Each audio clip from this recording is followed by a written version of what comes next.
Starting. Let me make sure that it's going through on the Restreams. And then we'll get started, but it should be coming through pretty soon. Look, it's coming through. Yay, it's working. It's working. There Hello.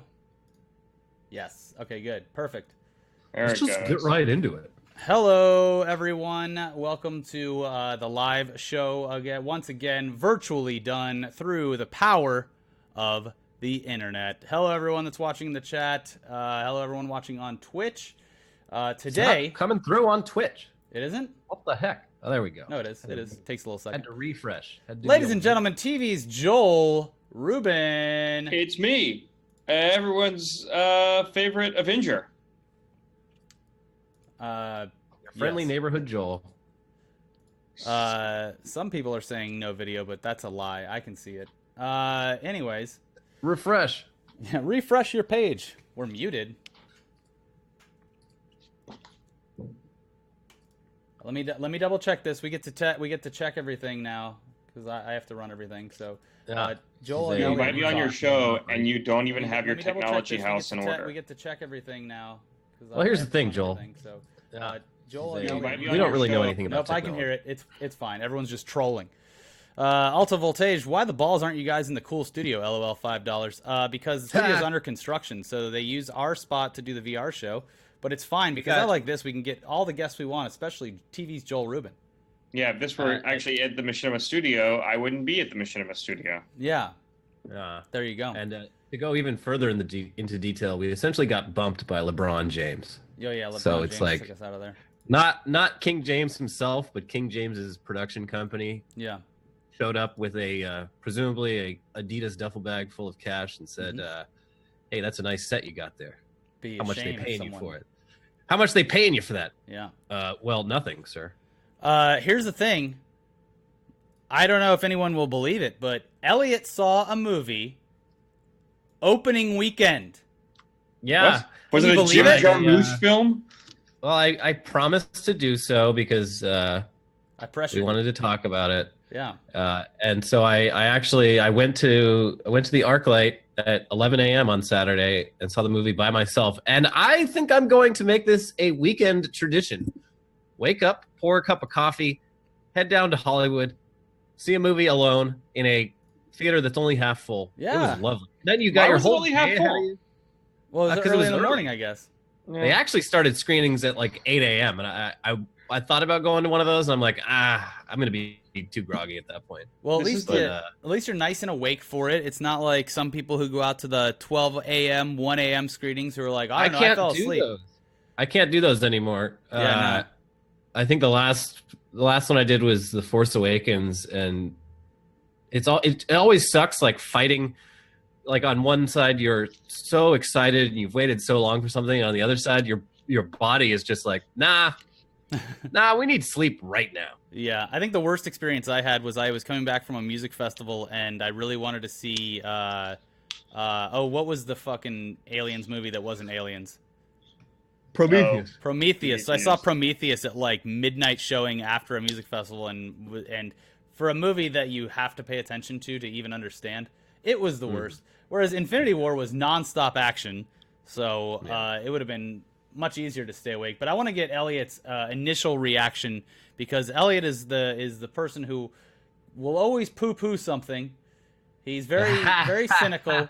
So I think the thing that everyone is waiting on the edge of their seat for is Elliot's summary of what he thought about the movie. Okay, so let me try to come up with my contrarian take here. Yeah. Ready for the hot take. Tell me about how garbage it was. So, I mean, the movie did not leave me with dried cum on the inside of my pants. Oh. So, on the scale of 0 to full completion, didn't quite get there. Yeah. No, I really liked it. I was almost shocked how much I really fucking liked this movie. I mean, I like the Marvel films, but I've never been like a gigantic, massive like stan for them. Yeah. I think this might be the first one I've actually seen on like the opening weekend. Yeah, I thought they absolutely like they took a task that was by seemingly impossible to me.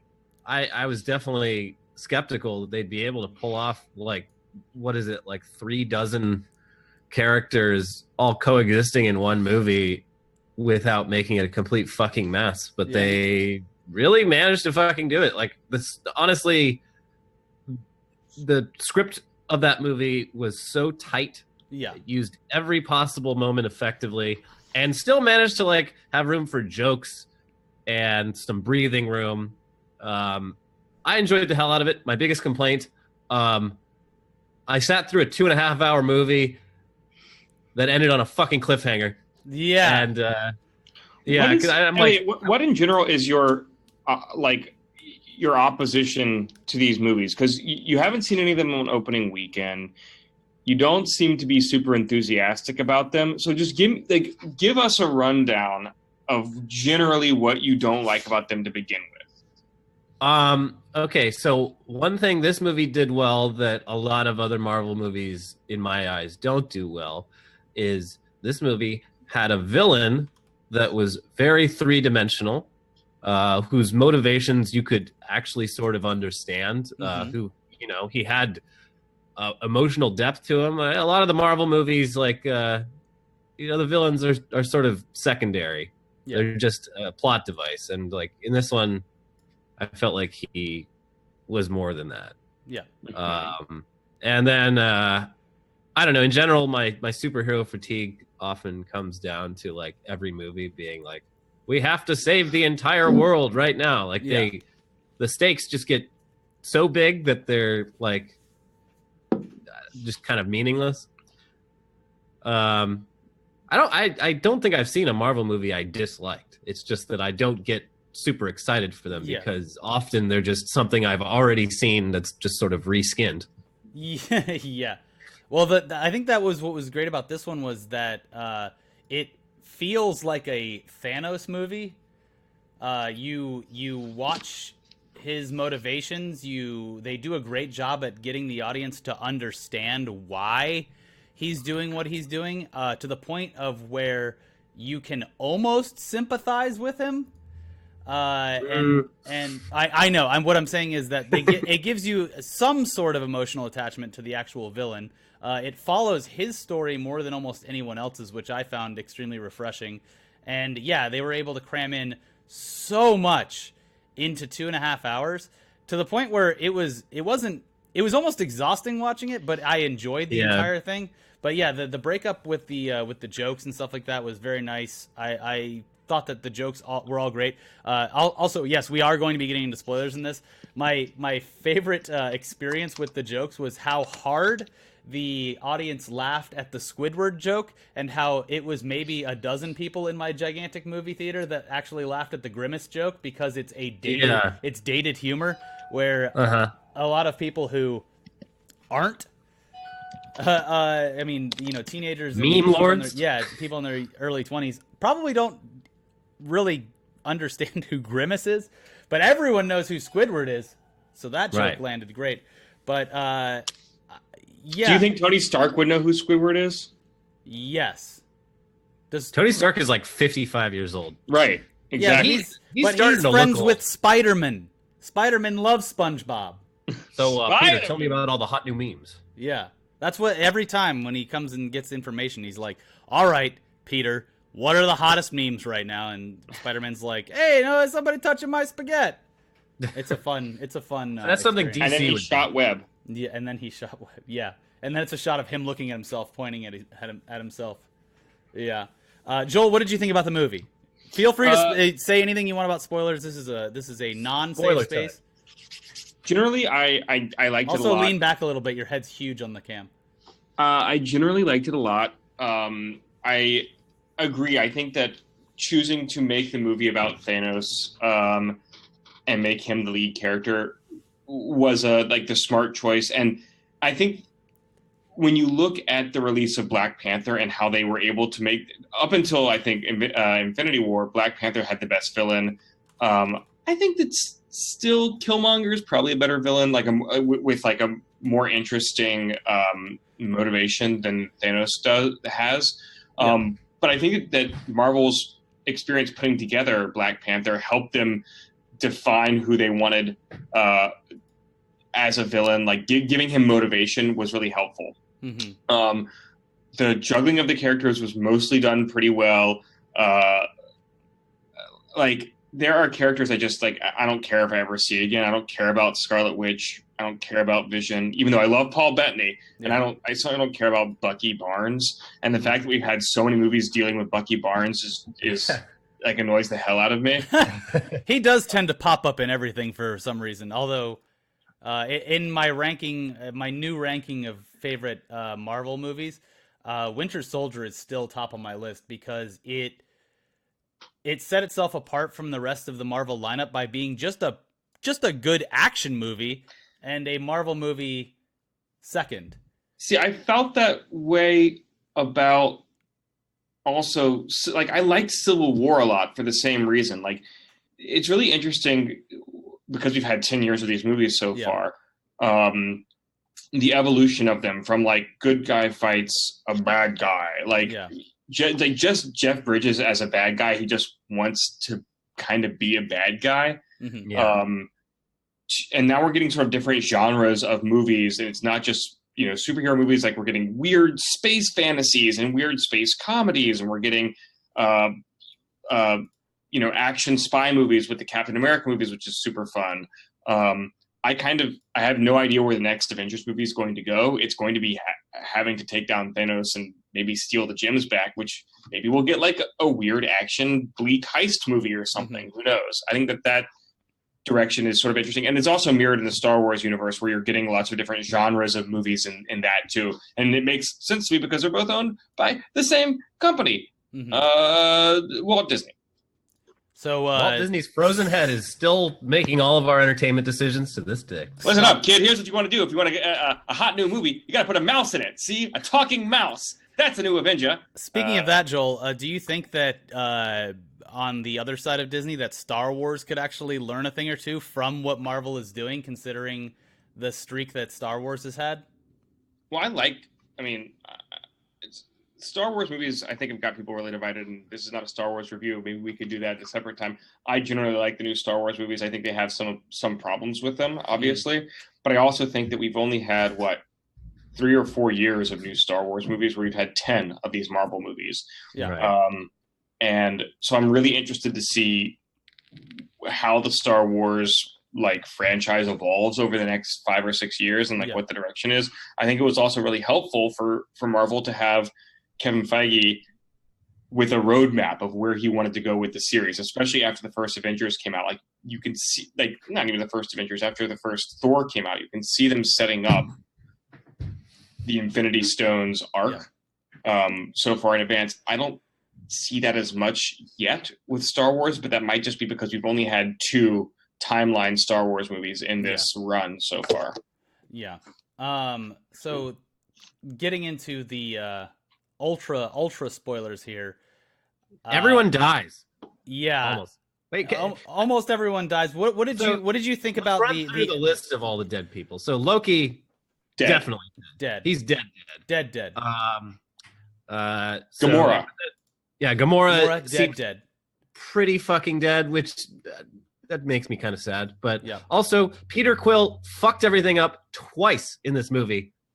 2 times they could have stopped Thanos. Yeah, exactly. That was one of the most frustrating things, but I guess needed to happen to progress the story, which was I guess.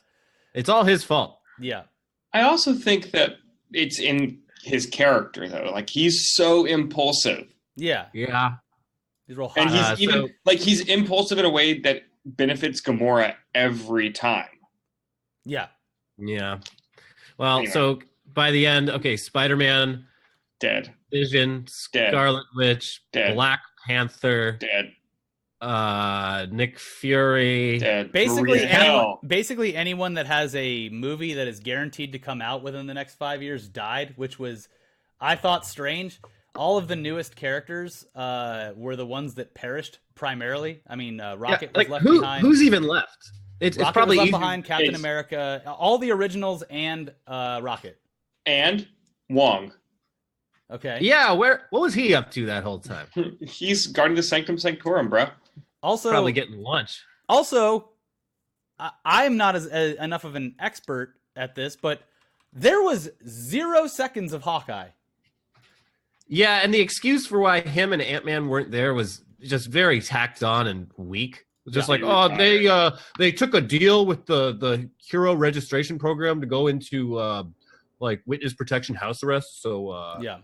what? Well, I think that for Ant-Man it makes sense in the sense in the sense that he has a movie coming out right now, and it's obvious that they didn't want to tack on the weight of this movie going into Ant-Man, because that wouldn't make a lot of sense. I think Ant-Man takes place the new Ant-Man takes place before this movie. Yeah, that's the impression I get. Yeah. Like, I don't know, like, because like anything that takes place after this, you have a like global sort of like biblical Left Behind situation going. Yeah. And I don't know, it'd just be weird to see not even global, universal. Yeah, it'd be very strange to see just a normal non Thanos centered fucking superhero movie take place. And I do love that it was the literal snap of the fingers. Like, they kept saying that in it, and then it was like, no, he actually did just snap his fingers. It wasn't like a thing that he read or something. Like, I feel, to me, like, it always seems like he's gonna like read something out of a Necronomicon type situation, but he was just like, nope, guess what? Half of humanity's all gone. Good. Yeah. It's like when you're playing Dungeons and Dragons and your DM doesn't make you get reagents and casting times to actually cast a spell. You're just able to do it immediately. Yeah. You guys know what I'm talking about. Yeah, we know that you love RPGs, Joel.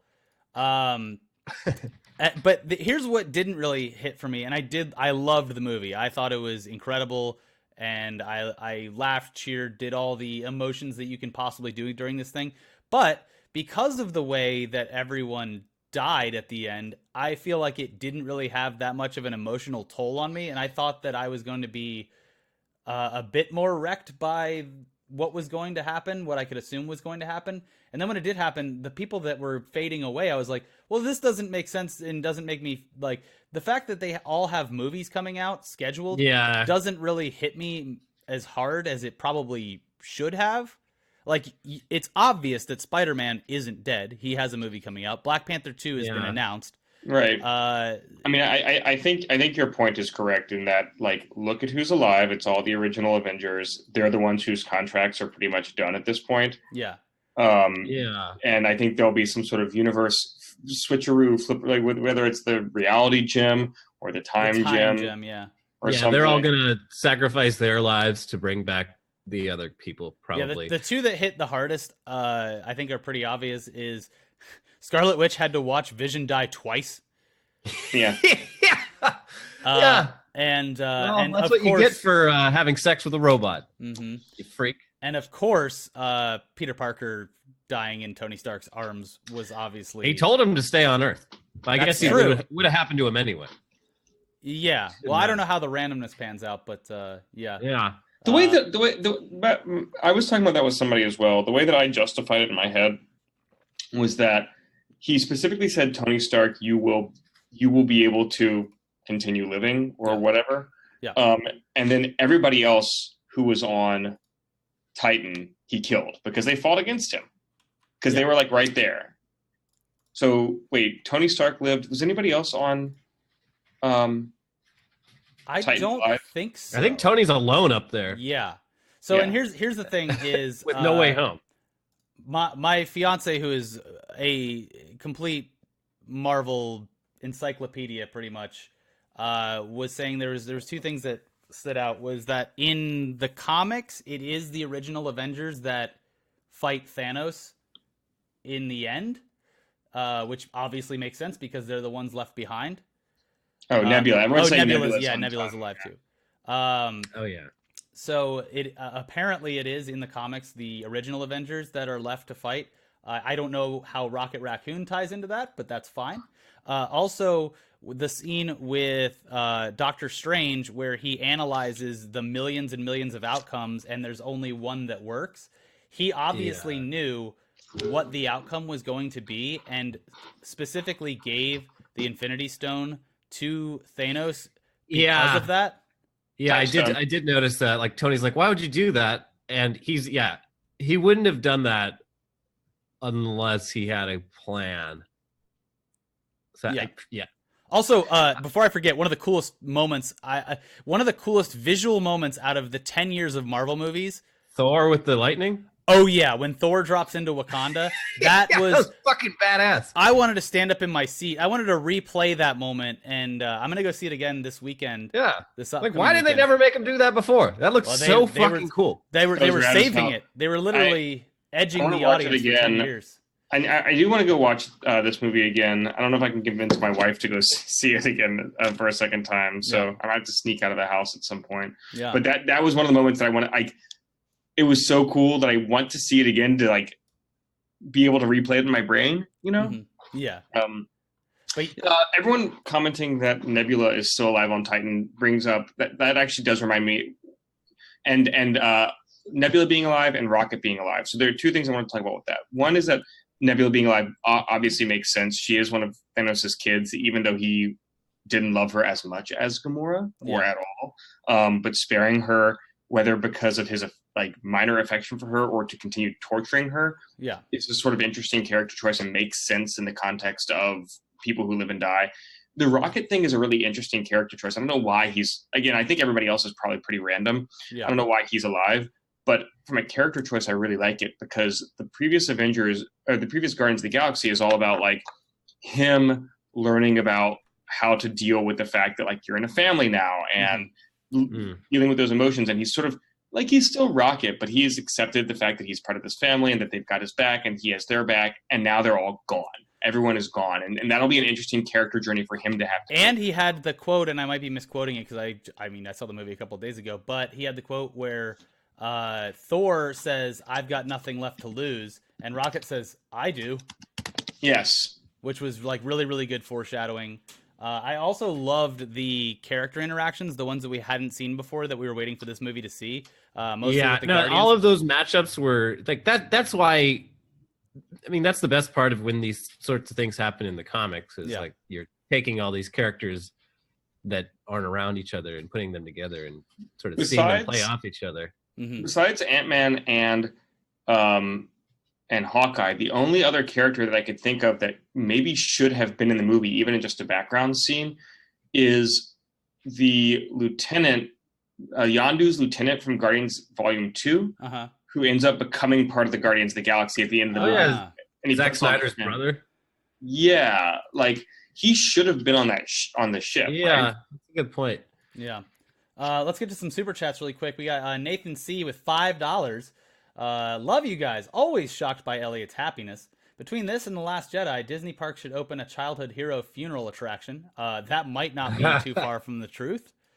They're already building a Star Wars land, so.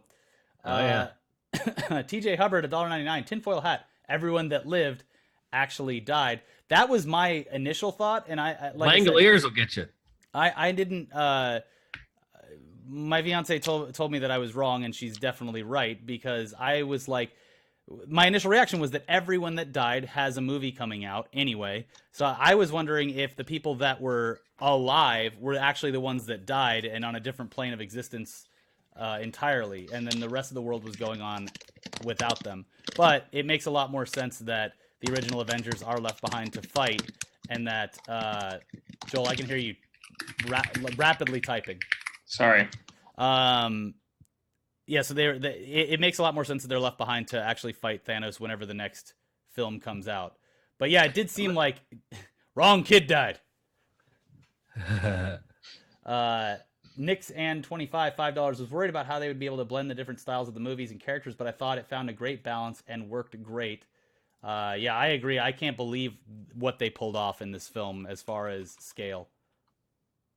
Okay, so they are going to resolve between this Avengers and the next one comes out a year from now. Yeah. Between then and now, we've got Ant-Man and the Wasp, which probably I don't know where that'll take place. I don't Captain think it'll Marvel deal with any of this stuff. Captain Marvel is definitely going to lead into Avengers 4 because of that whole post-credit scene. Right. Yeah, or they're setting her. Her They're logo they're on the setting her TV. up in Nobody in my in a theater really big way. understood what that was, by the way, which I thought was kind of interesting because it was opening weekend for Avengers. Yeah. But Captain Marvel is going to be set in the 90s, I think, correct? Yes. Oh, that is yeah. correct. Yeah. Wait, so it happens so- before, but So I that's think, to like set her up for when she shows up in Avengers 4? Yeah, I that's believe my so. guess. but I think that and- they. I mean, it is a genius move from a marketing standpoint because comic purists would argue this point, but for general audiences, Captain Marvel isn't a huge character because she hasn't been introduced in the MCU. So it's a great way to drive attention to her character for people specifically wanting to see how this plays out. Because I think it is the next movie. It comes out before Avengers 4, correct? That's I'm yeah, looking, it comes I'm out looking like it up right now. comes out in March. Avengers 4 comes out in May. March, yeah. And, well, also, Ant-Man and the Wasp is coming out, Yeah, too. yeah, it's Yeah. coming out this summer. Yeah. But I thought it was and speaking of how Captain Marvel could lead into Avengers 4 in either a post-credit scene or with foreshadowing, it hit so much harder when they go to Wakanda because of Black Panther coming out 2 months ago. Like the Yeah. entire theater I was in cheered as soon as you heard those Yeah. drums start coming in when you knew they were going to go to Wakanda. Mm-hmm. Perfect Like, timing. It was seamless. Like I loved so much that this movie had just happened because that's the kind of fatigue I always feel is when an Avengers movie came out previously. It's like, all right, where is this tying in from the previous things? How do they tie in? And I can't even remember how the last one ended. And this one was just like straight in, everyone cheers, awesome, let's do this. Well, because it was also, like, it helped that it was so recent. It helped that it was such a cultural phenomenon. It was so well handled. Like, yeah, he's such a fun character. He's also a more fun character, I think, than, I don't know, Bucky, who's not fun. You really hate Bucky. Sucks. Yeah. Yeah. I hate him. TJ Hubbard, $1.99. Doctor Strange saw Quill in the future. Had to happen. Team Coco Mint Connor, $20 super chat. No comment, but thank you very much for the $20, Team Coco. Thank you. Debo Molina, $1.99. Hashtag Lonely Tony. Nah, he's fine. Big Daddy Moosley, $5. Real moral of Infinity War was Wakanda opened their borders and booty-eating monsters, aka Shibby, destroyed the nation. Hashtag keep Shibby out. Love you guys.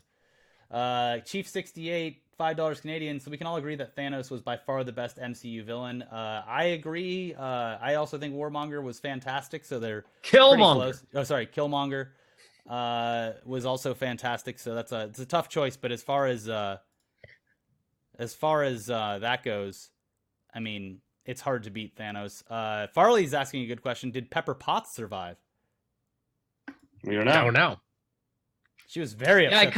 I would have appreciated a little more showing how this is affecting the rest of the world, like because this is a universal event. We did So we got a brief view at that in the post credit scenes though with Nick yeah, Fury, the post credits, but like I don't know, it would have driven the point home more if you like, did a montage of like a people's montage. families and shit like. Yeah. Disappearing, like Yeah, that's another point where the fact that this was the most destructive thing to ever happen to the universe fell a little flat because there was no emotional attachment to it. We never even the movie just fucking ends, and Yeah. I kind of like that was a bold move, just like Yeah. Thanos snaps his fingers, everyone disappears, and then he holds up his fist, and then it's like boom, movie's over. I mean, would've it reminded me in a lot of ways of the Empire Strikes Back ending, where everything is bleak. I and will it's say a huge cliffhanger. Yeah, it didn't, and it's a huge cliffhanger. It didn't affect me emotionally, although I mean, like the Peter Parker thing was pretty great. It didn't really affect me that emotionally though, because like we're talking about, they're gonna bring all these guys back. We know they're gonna bring them back. I was sitting next to like. It was really sweet. There was like a 70-year-old lady who came to the movie by herself, and she was sitting next to me and my wife, and she was like, "I can't believe they killed them all. Like, how are they going to make more movies? It's so sad. What happens to Spider-Man?" And you kind of have to be like, well, they're going to bring him back. Like, but I can't live that long. Well, yeah. Marvel has dispatched crisis counselors to all screenings of the Avengers Infinity War. No, it would have been hilarious. So someone was saying in the comments, and I'm gonna jump off of that and say that it would have been hilarious if the next day after Thanos snapped his fingers, Netflix canceled all the Marvel shows. Like, I don't know what those shows are gonna do now. Like because I know those teams have a really weird relationship with each other. Like Kevin Feige just does not respect the TV division and kind of like leaves them out of the whole process. Yeah, The TV shows are easy to disrespect, I think. Yeah. I'm sure all the writers on those shows are just like, what the fuck? What do we do now? Yeah. Well, I also like I don't know when the next one's coming out. We just had Jessica Jones release. Yeah. I don't even know if there's going to be a second season of either Luke Cage or Iron Fist. Mhm. And Defenders came out right before Jessica Jones, so it's like it'll be regardless. Yeah. It'll be a while. The only one that I don't know if we've got a new one coming is Daredevil. Mhm.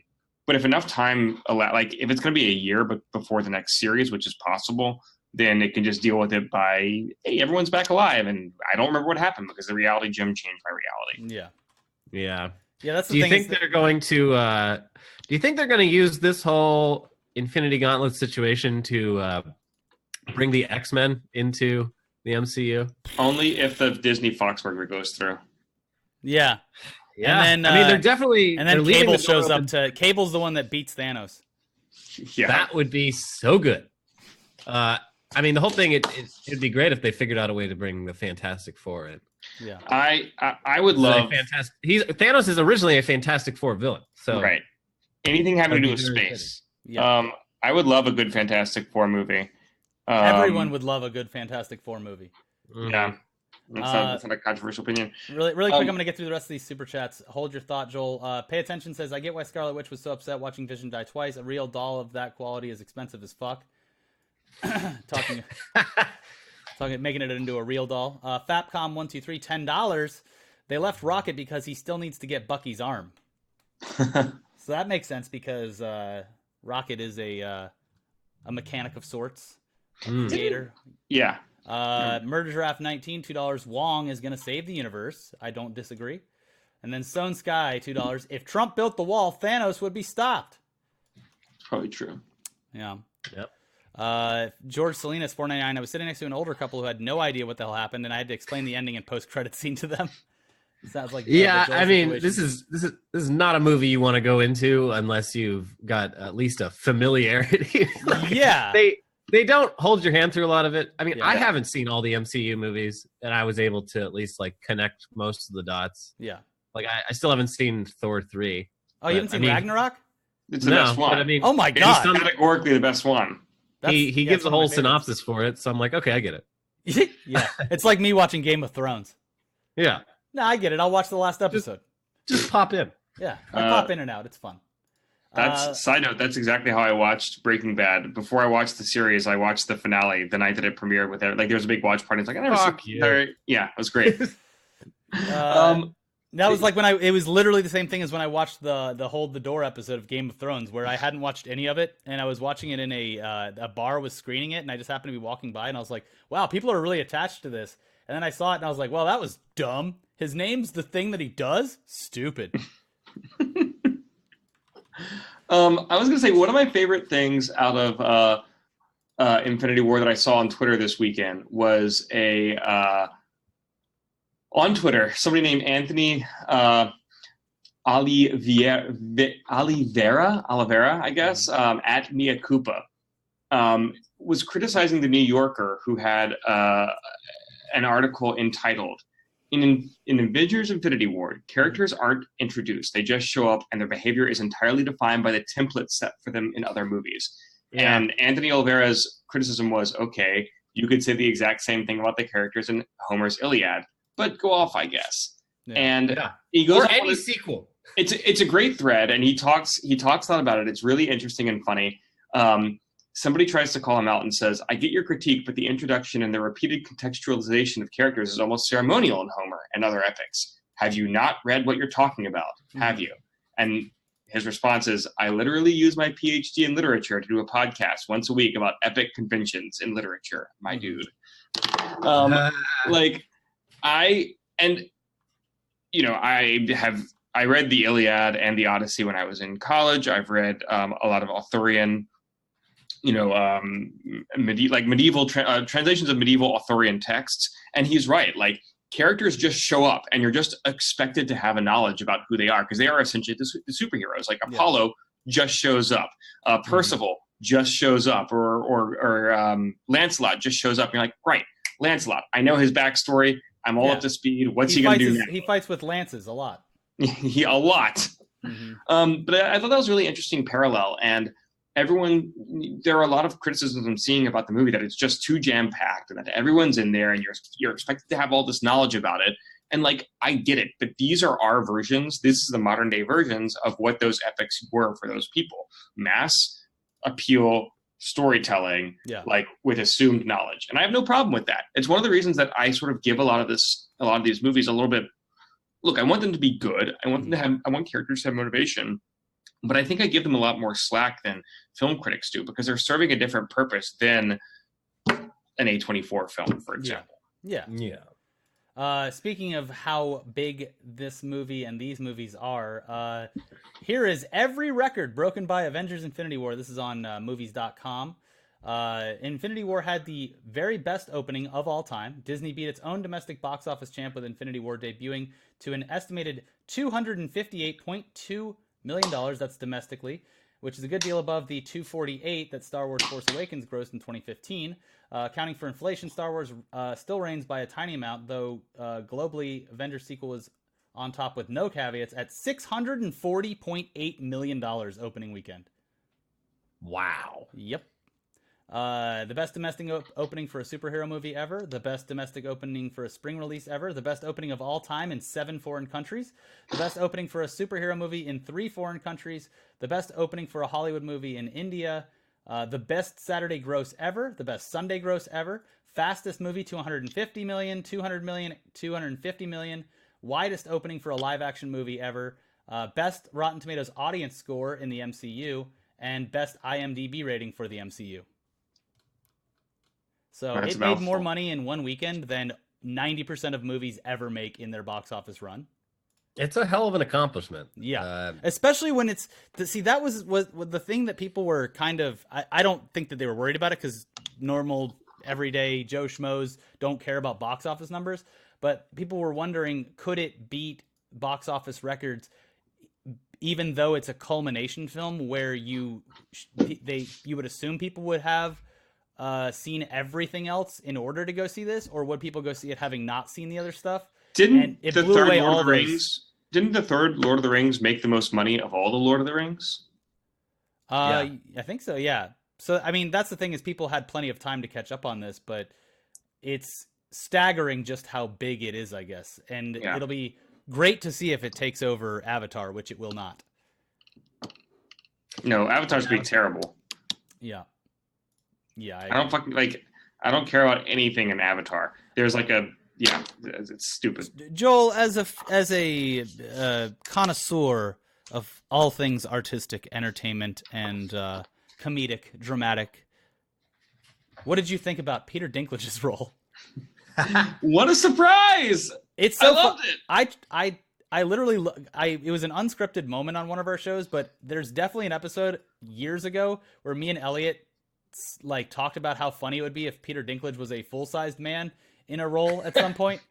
And it sort of happened, although he is bigger than everyone else. The only thing I fell in and out of love as he was talking with his accent. Like, I was like, this is lame. No, this is cool. No, this is lame. No, this is cool. Yeah. Like, he doesn't say, it's the same thing in Game of Thrones. Like, one scene you watch him, you're like, that was pretty good. And another scene you watch, like, literally in the same episode, you're like, really didn't hit that accent, that scene. No. Yeah. Kid Kuso Yaro, $50 in a super chat. Screw movies, take this money. Oh, thank you, Kid Kusu Yaro. Thank you so much. We appreciate that. I'll screw as many movies as you want. Yeah, I'll screw all the movies. Anyways, Marvel has obviously announced that they now have plans and all the way through 2025 for a schedule. So there is no stopping this gravy train. Yeah. Let's move on. Away from Avengers. Is there anything else you guys have anything to say about the Avengers as a final point? I think there were a couple other super chats up there too. I grabbed. Oh, there's Swamp Nil Sinha. 200 rupees. Maybe the remaining Avengers will trade their own lives to get the dead ones back, maybe through the Soul Stone, since their contracts are ending anyway. That's a good point. Yeah, I think something akin to that is going to happen. Yeah. Basically, that'll be their exit. Will be a noble death to save the lives of the people that are going to stay in the franchise.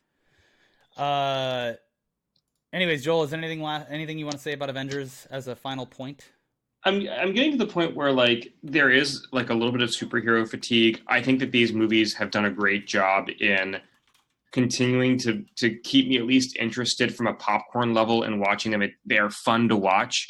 And overall, like this movie is a testament to, yes, the actors and the creative vision of the directors and everyone who worked on the movie, and it's a real spectacular. But honestly, like the oversight that Kevin Feige has done on this franchise has what's brought it to this day, and that is the secret weapon more than anything else that Disney has. That, to be perfectly honest, DC doesn't have. Mm-hmm. And that's like they know where they want to go with this stuff. They know what the tone is. They have a cohesive vision. If not, like not every movie is in the same tone. And if any other studio like wants to figure that shit out, they need to get their act together. They need to get their version of Kevin Feige. Yeah, they've really set the bar very, very, very high for what can be done in a superhero movie or a movie in general. Like this movie was just a great action movie. I think that you wouldn't understand it as much, but if you hadn't seen any other movie from the MCU before, you'd still enjoy this because the action is insane and nonstop. Yeah. But anyways, moving on. Kanye West released 2 new songs. One where he argues with T.I. T.I. is the people. Kanye West is Kanye West. Masenko just dropped $2. Said, "No, you're a dude. That is a man." He released another song as well, and I want to, Elliot, I know you probably didn't hear it, but I want to read you the lyrics and get your reaction. Yeah, isn't it about like poop or something? So these are the lyrics from one of the new Kanye songs. All right. Poopity scoop. Scoop diddy whoop, whoop, de scoop, de poop, poop de scoop, de whoop, whoopity scoop, whoop, whoop, poop, poop diddy whoop, scoop, poop, poop, scoop diddy whoop, whoop diddy scoop, whoop diddy scoop, poop. Your thoughts? I mean, sounds like the lyrical stylings of a stable genius. Yeah. I mean, the beat hits real hard. So. Yeah, I mean, Kanye's always been it's baffling this song in particular, but yeah, Kanye has always been more of a producer than a rapper. Although he's a very good lyricist, but I mean, it's his beats are really where he I think shines. And his shoes. Yeah, and his personality, which it is very entertaining to me seeing like the sort of alt-right red hat wearing side of the internet now try to like claim Kanye as their own, and it's like, I don't know if you know what you're getting into here. This man is volatile. I do love the meme that came, the meme that came from Trump's response. The like very nice Kanye. Because everyone was just like putting in like it was like Kanye drew a picture of him and Trump holding hands. It's like, that's cool, Kanye. Thank you. Yeah. And then didn't he like a couple days after the whole "I love Trump" thing say like "I love Emma Gonzalez"? Yes. My hero. I think he said my hero. Yeah, like, you're not gonna find real like consistency with this guy. And yeah, anyone trying to like claim him as a part of a movement is for a while. I'm honestly very excited to see when he plays live and plays that song, to see the crowd sing along to Poopity Scoop. I like that Trump has a P tape and Kanye has a poo tape now. Oh, Joel, nice cut. You're a regular Michelle Wolf. So speaking of that, that's the other biggest news from the weekend. Here, the White House transition. White House Correspondents' Dinner starring Michelle Wolf with the only thing that's come close to that is the Stephen Colbert roast of George W. Bush from I'm so glad you mentioned that because 2006. If you have not seen it, a lot of you weren't even born yet, I'm assuming. Wait, you need to YouTube that shit. Have either of you watched Colbert recently? No. Just some clips on YouTube. Yeah, I watched the clips. From that from that White House Oh, correspondence. I mean, I watched it a lot. No, when it not happened, recently, yeah. but I've watched it several times around when it happened. Immediately afterwards, I was talking about this. We watched Michelle Wolf at home, and immediately afterwards, I told my wife, "Wow, that's the most brutal thing I've seen since Colbert." And she said she hadn't seen it. We went and watched it. Maybe the line has just changed so much. It is tame by comparison. Yeah, kind of. I mean, no, not kind of. Like she was really funny. She said things that needed to be said. I thought she did a great job, and I'm like, I understand why people are so upset. It's because they want to get upset about anything and turn people against Hollywood elites and all that bullshit. And people are attacking Trump. I understand that. The stuff that Colbert said was so tame by comparison. Mm-hmm. Like she went so much further in such a sharper, funnier, more pointed way. Yeah. But in 2006, saying stuff like the president lies and Fox News lies was considered crazy. Yeah. Yeah, I mean, it was fucking savage. I watched it in bed like about an hour after it happened, and I was just like, "Oh fuck! Oh damn! She did it." Right off the bat, though, I want to address the bullshit narrative coming from. It's being twisted into something completely different. Yeah, the whole like, oh, it was sexist. She was making fun of her looks. No, please show me where she was. Like she said, she burns lies into ash and uses it to create a perfect smoky eye makeup, and she wears fucking smoky eye makeup, and she burns facts into ash. Is what she said. Someone said that it was burns fat or something like that. Yes, that wouldn't make sense. Yeah, you burn fat, you don't get ash. Well, anyway, but the funniest thing about this, well, not the funniest thing, but this line is being perpetuated by Maggie Hamerman of the New York Times, who is clearly only concerned about how this is going to make it harder for her to get access for like comment from and people have surmised that one of her sources in the White House is actually Sarah Huckabee Sanders, and she's just doing this to like gain favor with her. Yeah. And also Mika Brzezinski like came out super hard against it. It's like, well, Mika, she also made a joke about you that was real fucking clever, where she's like, Mika and Joe are engaged, and it's the Me Too that actually worked out. Yeah. And that's because that's literally what it fucking was. Yeah. Those guys like flirted with each other for years while they were both married, like on camera blatantly. Yeah. And now it's all worked out and shit. But it's like, that was a good joke. Mika didn't like it. There were a bunch of great jokes, and that it is very funny to see the response being like, from having the perspective that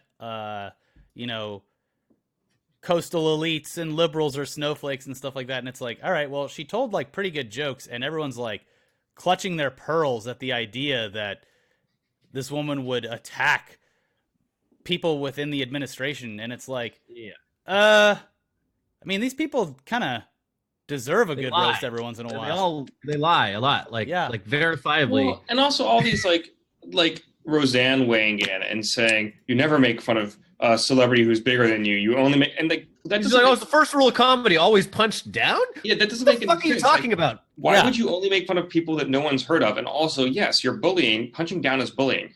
This whole thing that Michelle Wolf was bullying Sarah Huckabee Sanders. First of all, it's not true. She didn't say anything that was bullying. She told jokes about her performance as White House press secretary. Second, bullying by its nature requires a powerful person to be punching down to a less powerful person. This is a not powerful comedian who's a stand-up comedian punching up at the woman who was there as a proxy for the president, because the president was too much of a chicken shit to show up to his own dinner. And she was the proxy for the president, and as that, she is the most like powerful person in the room.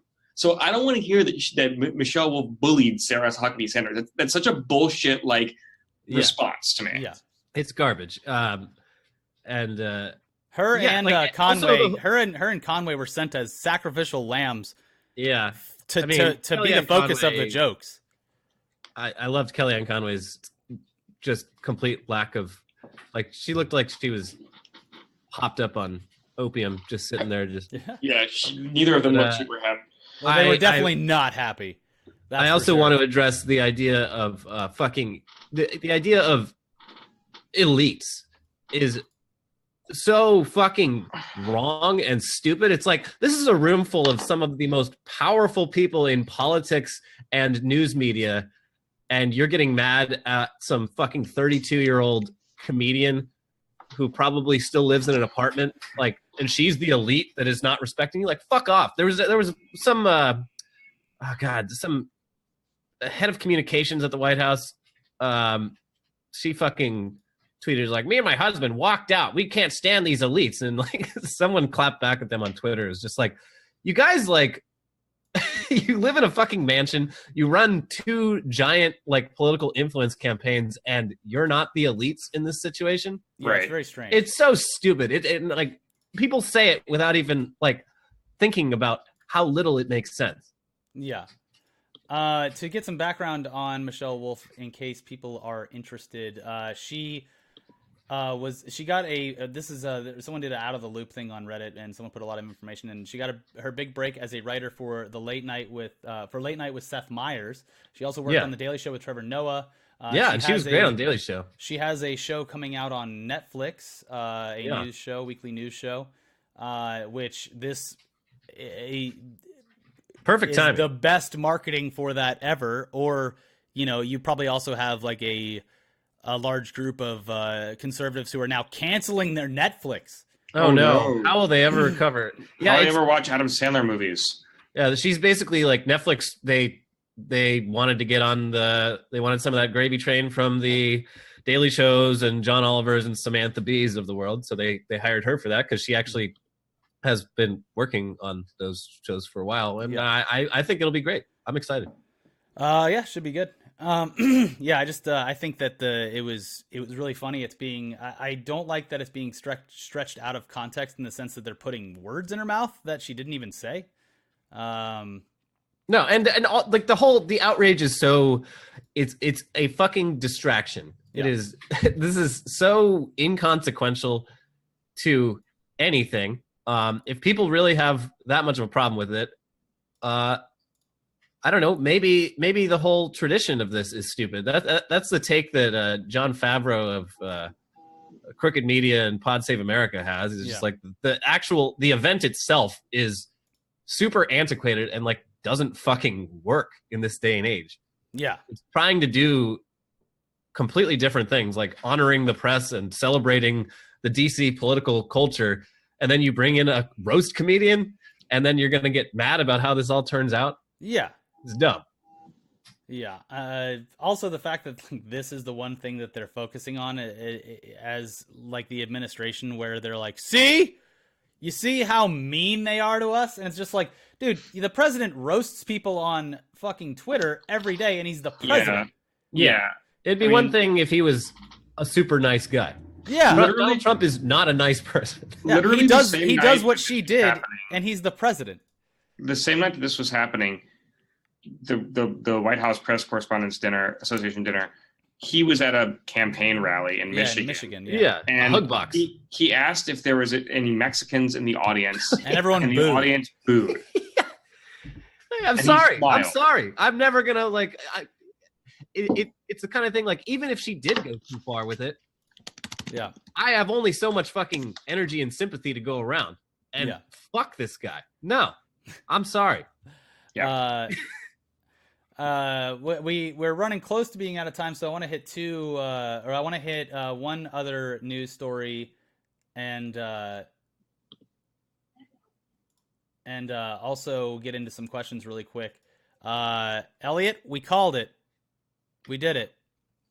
What do we call? Movie Pass is changing.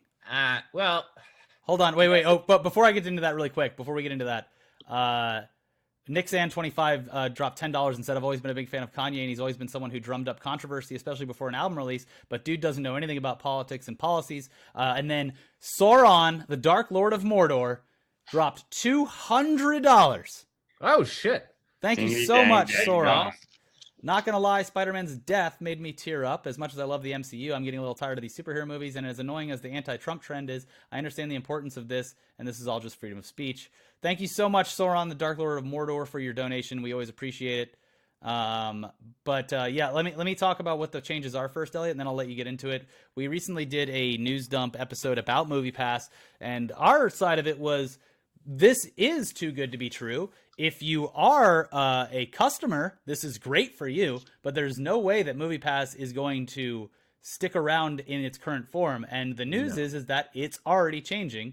Yeah, but like the changes are, I don't know. Like I saw people complaining about this on Twitter and like in my Twitch chat, and it's like changes are like, oh, you can only see a movie once. I'm like, okay, well, that's fine. That's fine. And it's like, you only see one movie a day. Okay.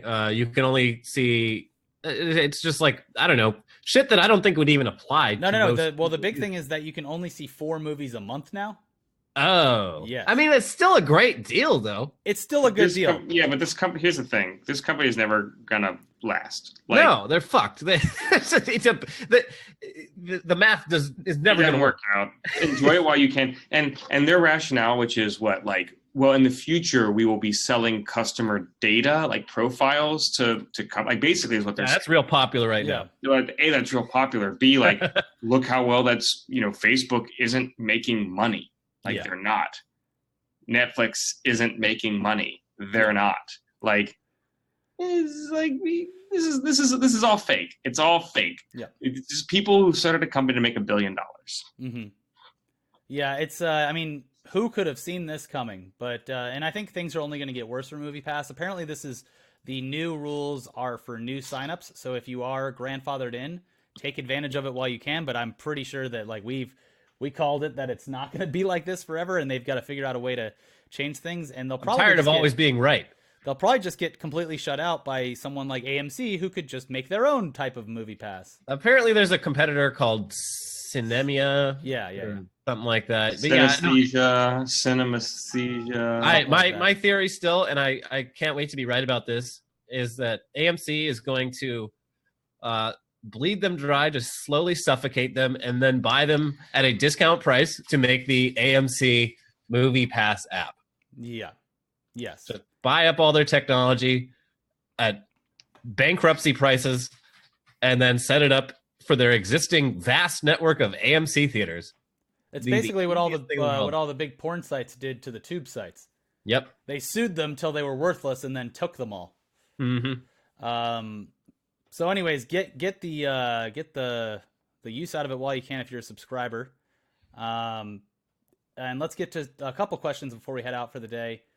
Let us see here. Which ones should we get into first?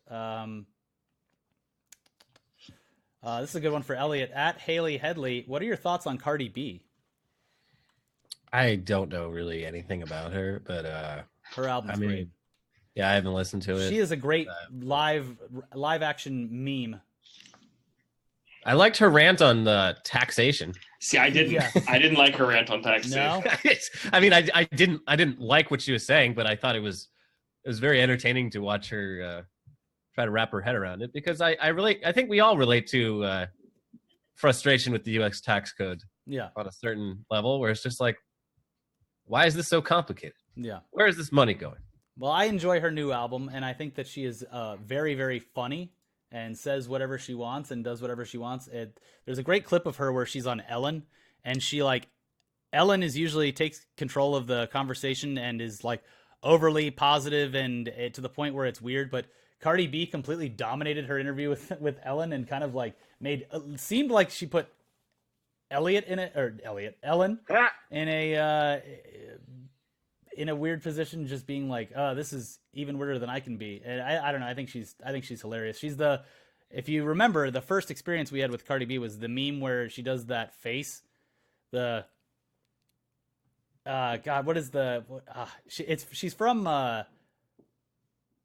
she's on like Love and Hip Hop in New York. Yeah. Yeah.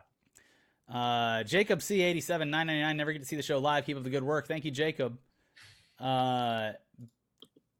At Bandito Ostrom, what do you do when someone bails on you? How do you get out of the rut that happens when your plans fall through? I mean, it's pretty vague. I don't know. Fire up that old Netflix. Yep, I get excited. It means that like I have suddenly 3 hours of unstructured time. I can play a game for 3 hours or I whatever. agree with Yeah. Joel. It is a gift. When plans Yeah. are canceled and you don't have to do something, you should use that time for something you wouldn't have done otherwise. It is free time for you to spend on whatever you're passionate about. Let's see. Joel, here's one for you. This is from Sauron, the Dark Lord of Mordor. Name a movie that everyone hates but you love. A movie that everyone hates that I love. Muppet Treasure Island. I can't disagree because I don't think I've seen it. Yeah, I'm more of a Muppet Christmas Carol person Yeah. myself. Listen, I also like Muppet Christmas Carol. Don't get me wrong, but I love Muppet Treasure Island. Mm-hmm. Okay. I just don't remember anything about it, and I remember Muppet Christmas Carol line by line, baby. It is a tradition to watch it every year. It is in my house. I'm Yeah. not even joking. Yeah, no, I have to. Mine is always National Lampoon's Christmas Vacation. I have to watch that one. Scrooged. But I just added to the yearly rotation Krampus because I love it. I haven't seen Krampus. You got to see it. It's a new Christmas classic. Andrew Baldus, $8. Wish I could contribute more. I watch you guys just about every day. How would you guys rank Infinity War within the MCU? My top three. Number one, baby. I already said my top three are Winter Soldier, Guardians of the Galaxy Volume 1, and Infinity War now. What do you think, Joel? I don't have a full list. Here are my general favorites that I really like. Doctor Strange, Guardians Volume 1. Yes, Infinity War. I still love the first Avengers a lot. Mm-hmm. And I still love the first Iron Man a lot. You get Jeff Bridges. It's a simple concept. It's super fun. Yeah. Elliot, what are your top three? This is my number one, easily. And then probably put Black Panther number 2, and then Civil War number 3. Sweet. All right. Well, we do have a little bit of a post roll here that we got to read, but thank you guys for joining us today. We have a sponsor this week, and it is intercom.com. So here's the post roll. I'll put up the little the sponsored message tag here so everyone is aware that this is a sponsored message. Quality pipeline means more revenue, and when you use Intercom, you get both. Intercom is the business messaging platform that streamlines your funnel. Its live chat bot automatically qualifies and converts site visitors into leads, driving the type of growth your business deserves. Find out all about it at intercom.com/growth. That is intercom.com/GROWTH. Thank you guys for watching today. Elliot, thank you for joining us from home. Hello, Sapphire in the background. And Joel, you got a lot of headspace right now. Thank you, Joel, for joining us. We really appreciate it. Thanks, Joel. Stay tuned the rest of the week. We got new episodes of Tech News Day, new episodes of Weekly Weird News, a new Tugs tomorrow, which, believe it or not, guys, Elliot, you might be taken aback by this. There is another piece of drama coming out of the Overwatch League. Oh my God, who would have predicted? But I'm gonna keep that a secret until Tugs. Yeah. And also, then I think we're gonna do Borderlands tomorrow. I think Borderlands tomorrow. It's a weird schedule this week, but It's either tomorrow or not at all. Yeah, tomorrow or nothing. Yeah. Thank you for joining us. And another big shout out. If you go to twitch.tv and you type into the search bar Friends of the Show, we started an ETC community on Twitch. It is called Friends of the Show. If you follow it, if you're a streamer on Twitch or you're just looking for new people to watch, you will find people who enjoy watching our show and ourselves included. I jumped in this weekend and watched some new streamers that I haven't seen before because they went and joined after we pitched it on News Dump. So if you are a streamer and you like the show, watch that and you'll be open to a whole new audience. We're going to try to help as many people grow as possible. Just go to Twitch and look up Friends of the Show. You'll see the ETC community. Thank you very much. And again, thank you so much, Joel, for joining us from your cave, your little Joel hole. Literally the Joel hole. Thanks for having me on, guys. Are you on the ground? He's on the ground. Yeah. All right, But I everyone will. wave bye till I stop it. Bye. Bye, Bye. everyone.